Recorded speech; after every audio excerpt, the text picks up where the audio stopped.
샬롬. 추석 명절 아침입니다. 사랑하는 성도님들의 가정마다 하나님의 구원하시는 축복의 은혜가 넘치고 또 하나님께 향기 있는 예배가 드려지기를 소망합니다. 함께하는 가족들을 주님의 깊은 사랑으로 섬기고 하나님의 뜻을 이루는 복된 하루가 되기를 축복합니다. 오늘의 말씀을 읽겠습니다. 자기의 형제 중 관유로 부음을 받고 위임되어 그 예복을 입은 대제사장은 그의 머리를 풀지 말며 그의 옷을 찢지 말며 어떤 시체에든지 가까이 하지 말지니 그의 부모로 말미암아서도 더러워지게 하지 말며 그 성소에서 나오지 말며 그의 하나님의 성소를 속되게 하지 말라. 이는 하나님께서 성별하신 관유가 그 위에 있음이니라. 나는 여호와이니라. 그는 처녀를 데려다가 아내를 삼을지니 과부나 이혼당한 여자나 창녀짓을 하는 더러운 여인을 취하지 말고 자기 백성 중에서 처녀를 취하여 아내를 삼아 그의 자손이 그의 백성 중에서 속되게 하지 말지니 나는 그를 거룩하게 하는 여호와임이니라. 여호와께서 모세에게 말씀하여 이르시되 아론에게 말하여 이르라. 누구든지 너의 자손 중 대대로 육체에 흠이 있는 자는 그 하나님의 음식을 드리려고 가까이 오지 못할 것이니라. 누구든지 흠이 있는 자는 가까이 하지 못할지니 곧 맹인이나 다리 저는 자나 코가 불완전한 자나 지체가 더한 자나 발 부러진 자나 손 부러진 자나 등 굽은 자나 키 못 자란 자나 눈에 백막이 있는 자나 습진이나 버짐이 있는 자나 고안 상한 자나 제사장 아론의 자손 중에 흠이 있는 자는 나와 여호와께 화제를 드리지 못할지니 그는 흠이 있은즉 나와서 그의 하나님께 음식을 드리지 못하느니라. 그는 그의 하나님의 음식이 지성물이든지 성물이든지 먹을 것이나 휘장 안에 들어가지 못할 것이요 제단에 가까이 하지 못할지니 이는 그가 흠이 있음이니라. 이와 같이 그가 내 성소를 더럽히지 못할 것은 나는 그들을 거룩하게 하는 여호와임이니라. 이와 같이 모세가 아론과 그의 아들들과 온 이스라엘 자손에게 말하였더라.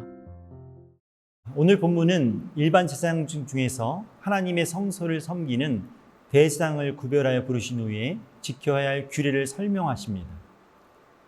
대제사장은 1년에 한 번 이스라엘을 위해서 하나님 앞에 나가 제사하는 막중한 사명을 갖고 있었기에 일반 제사장들보다 더 엄격하고 높은 차원의 거룩함을 살도록 부르셨습니다.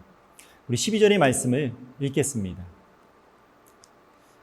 대제사장은 절대로 성소에서 떠나서는 안 된다. 그가 섬기는 하나님의 성소를 더럽혀서는 안 된다. 그는 남달리 하나님의 기름 부어 거룩하게 구별하고 대제사장으로 임명했기 때문이다. 나는 주다. 여러분, 하나님이 대제사장에게 무엇을 요구하고 계신가요? 절대로 성소를 떠나지 말고 성소를 더럽혀서도 안 된다고 요청하십니다. 제사장들에게는 예외적으로 허락되었던 가족의 장례식 일정도 대제사장들에게는 더욱 엄격하게 구별해서 더 높은 차원의 거룩함을 유지하라고 말씀합니다. 여러분, 하나님이 왜 그렇게 하셨을까요? 바로 대제사장들이 맡고 있는 그 사명이 막중했기 때문에 하나님 더 높은 차원의 거룩함을 요구하셨던 것입니다. 만약 대제사장이 부지중에 거룩함을 유지하지 못하게 된다면 여러분, 한순간 하나님과 백성들은 죄 가운데에서 하나님과의 온전한 관계를 이룰 수 없습니다. 그리고 하나님께서 허락하신 화평케 하시는 그 은혜의 사역들이 막혀지기 때문에 하나님은 그렇게 대제사장들에게 그 하나님의 귀한 사명들을 이루기 위해서 영적인 거룩함을 그들에게 요청하셨던 것입니다. 사랑하는 여러분, 그렇습니다. 누구도 대신할 수 없는 사명을 하나님은 우리에게 맡기셨습니다.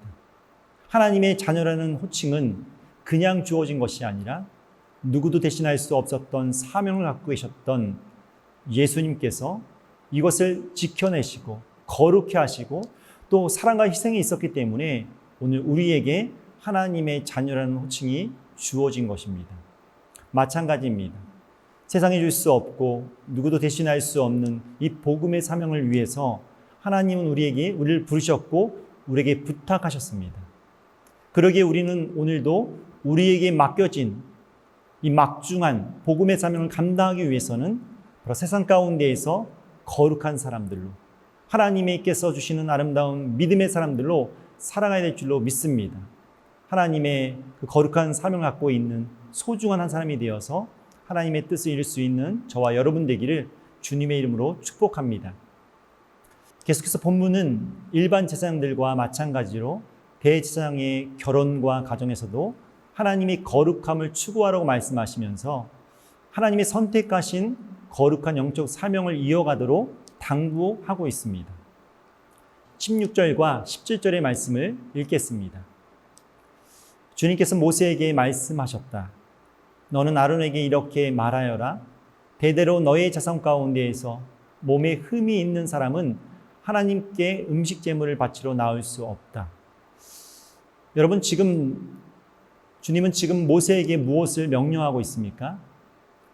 아론에게 명령하여서 자손 중에 제사장의 사명을 대대로 이어갈 수 있도록 당부하고 있는 것을 볼 수 있습니다. 하나님의 맡기신 제사장의 사명을 가문 대대로 이루기 위해서는 거룩한 사람을 구별해서 그 사역을 감당하라고 말씀하고 있습니다. 주님은 제사장의 역할을 말씀하시면서 흠이 있는 사람은 배제하라고 말씀하십니다. 여기서 배제하라는 것은 제사장의 자격을 박탈한다는 것이 아니라 그 제사장의 사역을 온전히 행할 수 있도록 제사장의 역할에 충실할 수 있는, 온전히 행할 수 있는 사람에게 그 사역들을 맡기라고 명령하고 있는 것입니다. 그렇습니다. 제사장은 하나님의 사명을 가볍게 여기지 않고 마음과 몸을 거룩하게 여기며 맡겨진 사명을 성실히 감당해 내어야 합니다. 사랑하는 여러분, 가정과 가문의 믿음의 영적인 유산과 축복의 사명이 대대로 이어가기를 축복합니다. 이 믿음의 유산이 천대까지 이어지기 위해서는 바로 영적인 축복의 무게를 알아야 합니다. 그리고 영적인 축복이 얼마나 소중한지를 알고 기도로 깨어있는 삶을 살아가야 하는 것입니다. 사명을 감당하는 책임 있는 마음과 영혼을 귀하게 여기는 따뜻한 마음으로 준비하며 주님과 동행할 때에 열방이 주께로 돌아오는 그 놀라운 축복의 사명을 감당할 줄로 믿습니다. 우리 잠시 함께 기도하겠습니다. 하나님 아버지, 감사합니다. 사랑하는 성도님들의 가정마다 믿음의 유산과 축복의 사명이 대대로 이어지는 가문이 되게 하여 주옵소서. 명절 이 아침에 대한민국 온 땅에서 하나님께 드려지는 향기 있는 예배가 하나님의 보좌 위에 상달되어 주님의 마음을 감동케 하옵소서. 홀로 외로이 드리는 예배도, 숨죽이며 믿음으로 가족들을 섬기는 예배의 삶도, 3대가 함께 기쁨으로 드리는 예배도, 다양하게 올려지는 모든 예배를 하나님 기쁘게 받아주시고 하나님의 축복의 은혜로 응답하여 주옵소서.